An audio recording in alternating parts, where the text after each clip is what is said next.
tattaqun, supaya kamu bertakwa. Ayat yang saya bacakan ini ialah merupakan ayat daripada surah Al-Baqarah ayat 183, di mana ini merupakan perintah asas daripada Allah Ta'ala kepada orang yang beriman supaya melakukan ibadat puasa. Wahai orang-orang yang beriman, kutiba alaikumus siyam, ditulis. Maksud kutiba ini maksudnya ditulis dengan makna difardukan. Allah Subhanahu wa Ta'ala tidak menggunakan dengan perkataan furida alaikumus siyam, tidak, tapi Allah Ta'ala menggunakan kutiba alaikumus siyam. Perkataan kutiba ini kalau diteliti di dalam bahasa Arab dengan maksud ditulis, menunjukkan seriusnya kefarduan puasa ini. Allah Ta'ala menggunakan dengan perkataan kutiba, dan hanya ada beberapa tempat sahaja di dalam Al-Quran digunakan dengan perkataan kutiba. Di dalam ayat yang lain Allah Ta'ala berfirman, ya ayyuhallazina amanu kutiba alaikumul qisas fil qatla al-hurr bil hurr wal 'abdu bil 'abdi wal untha bil untha.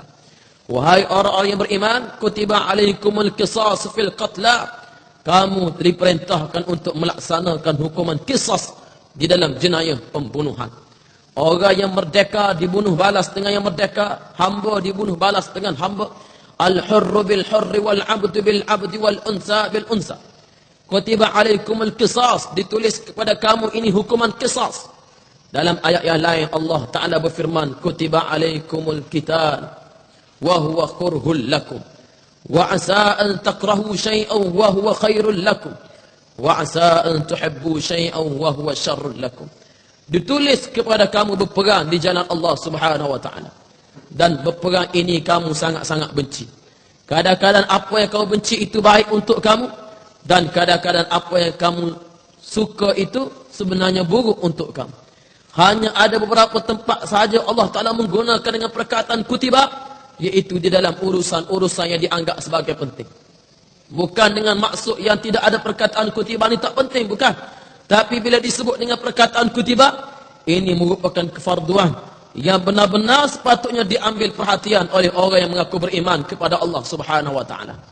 Allah Ta'ala menyatakan, wahai orang yang beriman, ditulis kepada kamu berpuasa, difardukan kepada kamu berpuasa, sebagaimana difardukan kepada umat-umat sebelum kamu, la'allakum tattaqun, supaya kamu bertakwa.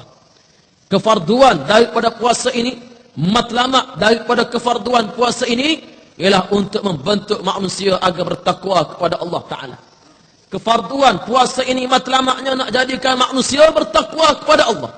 Maka oleh yang demikian, insya-Allah pada pagi ini kita sama-sama menghayati apakah ciri orang-orang yang bertakwa, supaya bila kita dapat melihat apakah ciri orang yang bertakwa kepada Allah Ta'ala ini, kita dapat mengambil suatu faedah, dapat mengambil suatu pengajaran bahawa orang yang berpuasa nak tak nak dia kena mencapai ciri-ciri yang disebut oleh Allah Subhanahu wa Ta'ala.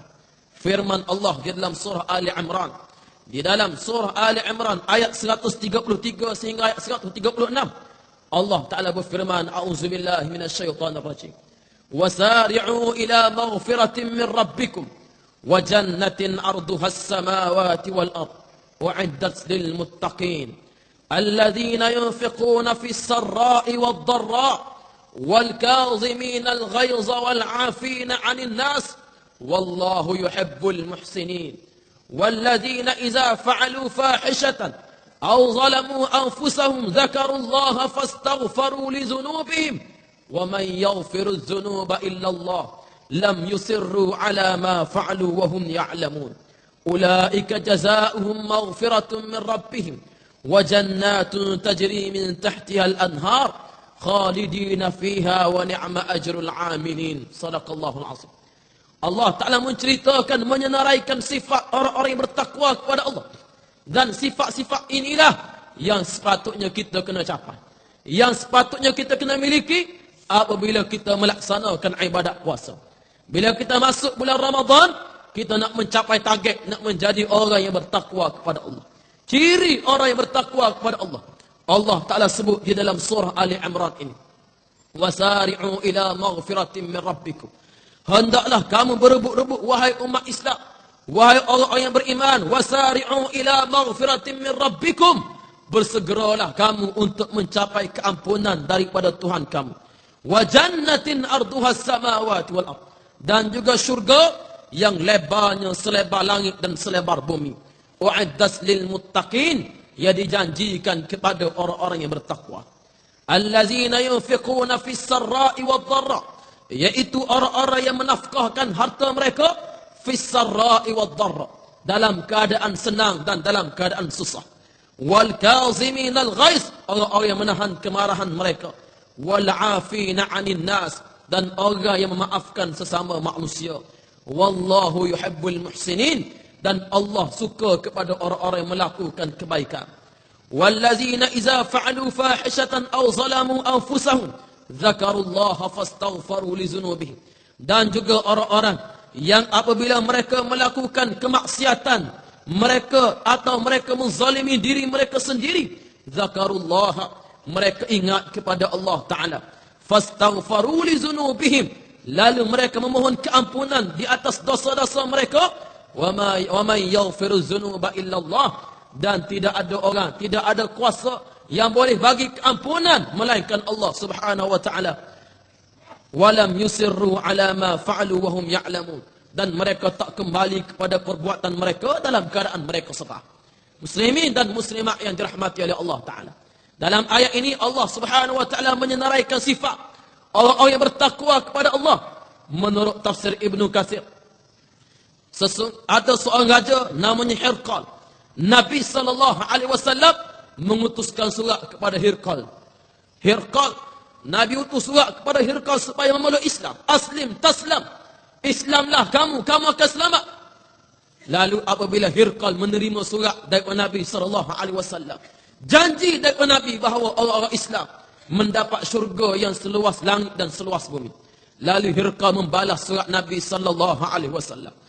Innaka da'awtani ilal jannati allati arduha as-samawati wal ard fa ayna an-nar? Faqala an-nabiy sallallahu alaihi wasallam, subhanallah, fa ayna al-lailu idza jaa an-nahar. Ini disebut dalam tafsir Ibnu Katsir. Dalam hadis yang diriwayatkan oleh Imam Ahmad ini, Hirqal apabila menerima surat daripada Nabi sallallahu alaihi wasallam, lalu dia membalas surat Nabi. Kata dia, wahai Muhammad, kamu telah menyeru aku kepada syurga yang kamu dakwa bahawa syurga ini seluah langit dan seluah bumi. Kalaulah syurga ini seluah langit dan seluah bumi, fa ainan nar, maka neraka duduk mana? Mana? Dia tanya Nabi. Kalau syurga ni seluah langit dan seluah bumi, maka neraka duduk mana? Maka Nabi SAW bila menerima soalan daripada Hirqal ini, Nabi menjawab, subhanallah, maha suci Allah, fa ainal lailu idza jaa an-nahar, di manakah malam apabila tibanya siang? Di manakah siang apabila tibanya malam? Ini jawapan daripada Nabi SAW. Bila Hirqal mempersoalkan bahawa kalaulah syurga ni seluah langit dan seluah bumi, maka neraka duduk mana? Maka Nabi jawab, kalau setara tu, bila marinya siang, malam duduk mana? Nah, maka sebab tu manusia jangan mempersoalkan kuasa Allah Ta'ala. Allah Ta'ala sebut bahawa syurga ini seluah langit dan seluah bumi. Ini nikmat daripada Allah Ta'ala. Maka tak perlu manusia persoal, adakah Allah Ta'ala ni berkuasa nak buat syurga seluah ini? Bila Allah Subhanahu wa Ta'ala menyatakan bahawa berebut-rebutlah kamu wahai orang Islam kepada keampunan daripada Allah, syurga yang seluah langit dan seluah bumi, ia dijanjikan kepada orang yang bertakwa. Siapakah orang yang bertakwa ini? Bila kita nak berpuasa lepas pada ni, dan kita baca di dalam Al-Quran bahawa matlamat daripada ibadat puasa ialah nak membentuk manusia supaya bertakwa kepada Allah, maka siapakah dia orang yang bertakwa kepada Allah? Allah Ta'ala menyatakan, iaitu yang pertama, orang yang bertakwa kepada Allah Subhanahu wa Ta'ala, allazina yunfiquna fis sarra'i wad dharra, iaitu orang-orang yang menafkahkan harta mereka dalam keadaan senang dan dalam keadaan susah. Orang yang walaupun dalam keadaan senang, walaupun dalam keadaan susah, ada peruntukan daripada hartanya untuk didermakan di jalan Allah Subhanahu wa Ta'ala, inilah dia di antara orang yang bertakwa kepada Allah.